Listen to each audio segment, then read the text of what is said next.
Le confinement est-il en train de créer une épidémie de troubles psychiques?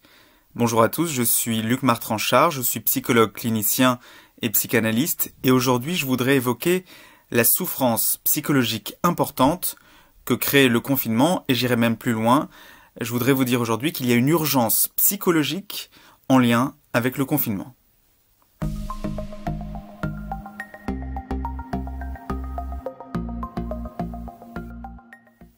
Alors, le confinement crée-t-il une détresse psychologique? La réponse est oui.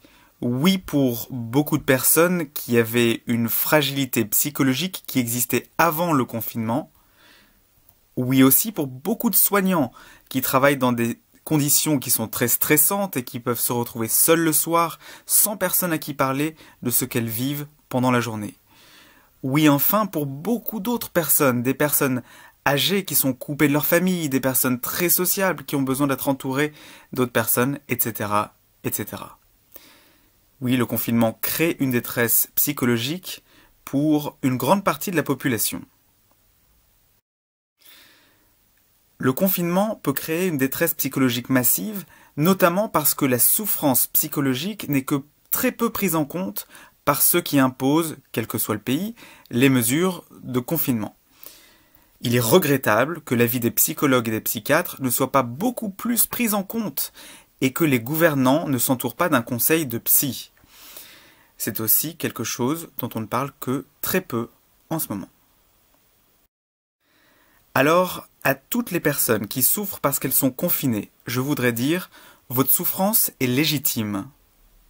Vos émotions, votre peur, votre colère, votre tristesse, sont tout à fait légitimes. Souffrir du confinement est légitime. Elles sont légitimes parce que vous faites face à de multiples facteurs de souffrance en même temps. La solitude, l'incertitude, combien de temps va durer le confinement par exemple, la peur de l'avenir, l'avenir de vos finances, l'avenir de votre emploi, la peur qu'un proche tombe malade et de ne pas pouvoir être à ses côtés, la peur de perdre un proche et de ne pas pouvoir se déplacer à l'enterrement, s'il y a un enterrement. La souffrance quand cela arrive. Les fausses nouvelles qui pullulent et qui créent de la peur et de la colère. L'absence de respiration dans votre couple. La peur de mesures plus drastiques encore. L'instabilité de la situation avec de nouvelles déclarations et de nouvelles mesures presque tous les jours. La présence importante de policiers dans la rue, les contrôles qui peuvent être oppressants, la crainte d'une pénurie alimentaire, etc., etc. Alors dans cette période, il est important de prendre soin de vous. N'hésitez pas à prendre rendez-vous pour une téléconsultation de soutien ou pour un accompagnement thérapeutique via Skype ou WhatsApp ou encore pour une évaluation des troubles que vous vivez peut-être. N'hésitez pas à demander au psychologue que vous connaissez si elle ou il accepterait de vous proposer une téléconsultation. Sinon, je mets dans la description un lien pour prendre rendez-vous avec moi pour une consultation via Skype, WhatsApp ou au téléphone. Il ne reste pas beaucoup de créneaux libres, mais en tout cas, je répondrai à vos demandes. Et si vous êtes dans une situation de souffrance psychique qui est extrême, que vous estimez, par exemple, que vous risquez de vous suicider, il est essentiel que vous vous rendiez aux urgences les plus proches de chez vous. Alors, quelle souffrance psychologique le confinement cause-t-il? Voici ce que les patients nous confient, à nous, psychologues et psychiatres.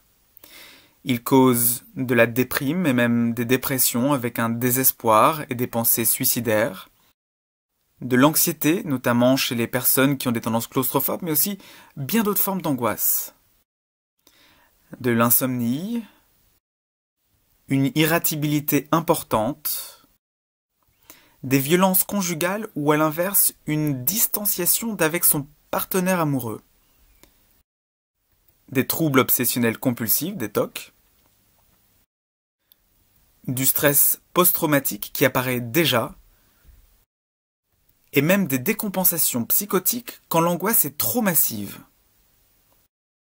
Alors oui, il y a urgence. il y a une urgence psychologique et il est fondamental que tout soit fait pour que le confinement soit aussi court que possible.